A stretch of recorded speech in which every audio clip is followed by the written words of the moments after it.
everyone, welcome back to Bookmas Day 11. Here I am with a TBR that I wanted to get to. These are the books that I wanted to read in 2019. These are 10 books that I had priorities to read, high priorities, and I never got to them. I know for a fact I will not get to these before the end of the year, so that is why they're in this list, and I really hope that next year I can come back and do a wrap up on my thoughts on these books. So we're just gonna start right now with the first one, which is 9 Perfect Strangers by Liane Moriarty. I read Big Little Lies, loved it. I've read The Husband's Secret, loved it. I've read Truly Madly Guilty, really enjoyed it. And I really want to read this one, and I just never got around to it. So that was disappointing, to say the least. It's still something I really want to read. I did buy a hardcover, as my other editions are in hardcover, so I really want to read it and really enjoy it. But I just haven't found the time. This one is about a spa. Someone dies, I believe, and then either 9 people who are there are come back and are dealing with the aftermath of the event. I don't know anything about this really. I just know that I love her writing style and I want to pick it up soon. So I can't really give you too much information about this one.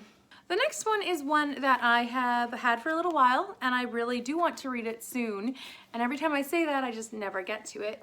And that is The Death of Mrs. Westaway by Ruth Ware. From what I understand, this is about a woman who is sent a letter, but it's not the right person. Like, she's not the right person that the letter's meant for. And she decides to go and try and con this family out of money, as she is not able, like, she's down on her luck. And spooky things ensue. I've heard it's a really, really good one, so I do want to pick it up soon, but I just, you know, yeah, so that's one that I really tried to get to this year and I just never found the time for. Along that same vein, I'm going to go with The Turn of the Key by Ruth Ware, her most recent released book, and this one is really interesting to me as it's about a nanny, a smart house, and it's told in letter format, which I really do love a letter format book.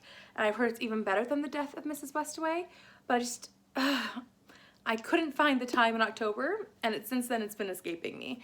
But yeah, I really, really was disappointed not to get to this one this year. The next one is one that I've had since, I don't even know when it came out, February? March?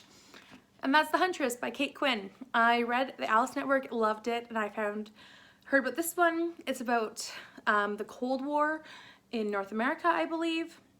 I don't know anything else about it, but I really did love how she wrote The Alice Network, so I really want to pick this one up. It is bigger than the other one, though, by a good amount, but that shouldn't surprise me. It's a heavy topic, but yeah. So this one I have been holding out for almost a year now, and I really wish I have read it. The next one is one that just came out in September. Still haven't read it. And that's Silicas Journey by Heather Morris. Now this is the follow-up to The Tattooist of Auschwitz, and I bought this. I haven't yet to read it.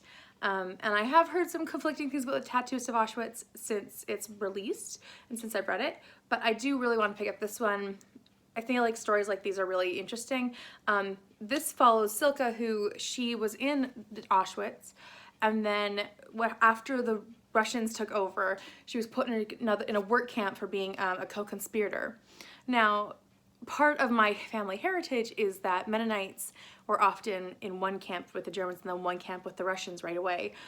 So this is kind of similar, and I'm kind of hesitant to pick it up because it's going to be a hard read, but I do also want to pick it up because it's going to be something I hope I can relate to, at least from my family history standpoint. The next one is one I literally know nothing about, and that's one that was recommended to me at Chapters, or Indigo now as I keep forgetting to call it, and that's The Chestnut Man by Soren Sverdrup. Let's see, Sverdrup, I'm gonna say that. Now this one is really big, but it's about a serial killer or something who leaves clues with chestnuts, or I don't know. It's something interesting. But yeah, I heard really good things about this from someone who doesn't love mysteries and thrillers, and they could not believe how amazing this was, so I'm really excited to pick this one up. Yeah, like I said with every book in this video so far. Soonish, I hope. So yeah, really want this one to be top of the list like the other 10. The The next one is also a new release that's this year, and I got it from the library. I didn't have enough time to read it, so I just returned it. And that's Escape Room by Megan Golden, and I love escape rooms. I love going to escape rooms, using my brain to solve all the puzzles. And so this sounds like an escape room where people actually start dying.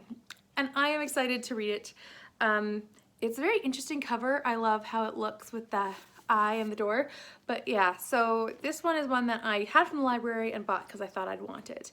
And I hope I do love it and it's worth the buy.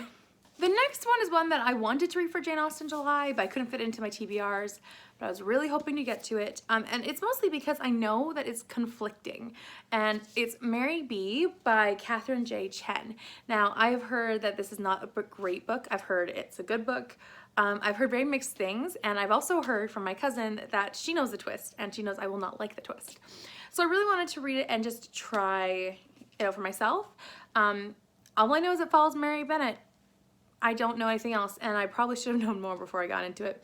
But I do want to pick it up and see if it was good. I really am sad that I couldn't get to it this year, but hopefully next year, like everything else.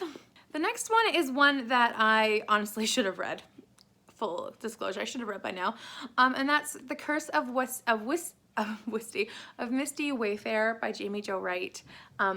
I read her newest release, which just came out on the 3rd, Echoes Among the Stones, and really loved it. And I really wanted to get to this one before I got to Echoes, but I never did.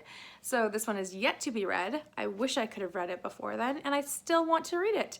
I've heard this one is really great. I really don't know anything about it aside from an orphanage, and Jamie Jo Wright does really great dual timelines in my opinion, so I believe this one has a dual timeline as well. So this one should have happened this year, honestly. And the last book that I really should have read is the one I actually wanted to read the most this year, and that was The 7 Deaths of Evelyn Hardcastle by Stuart Turton. I think that's how you pronounce it. I really should have read this book. It's everything that I love in a book, and I don't know why I didn't pick it up. So this one is about this man. I don't know his name, and I don't really know too much about it, but I just know that he wakes up in a body, and he watches the murder happen, or he goes about a day, and then he wakes up the next day in a different person's body to watch the same event and get a different perspective, and every day for 7 days. This is the thing, and he has to figure it out by the 7th day, I believe. So I just really want to read this. It says it's Agatha Christie meets Groundhog Day, and I love an Agatha Christie. I love this different perspective thing. So yeah, I really wanted to get to this. This is like my top priority of the year. Never touched it. I do have an ebook though of it, so I might pick that up soon, I hope. But oh, I'm kicking myself for this one.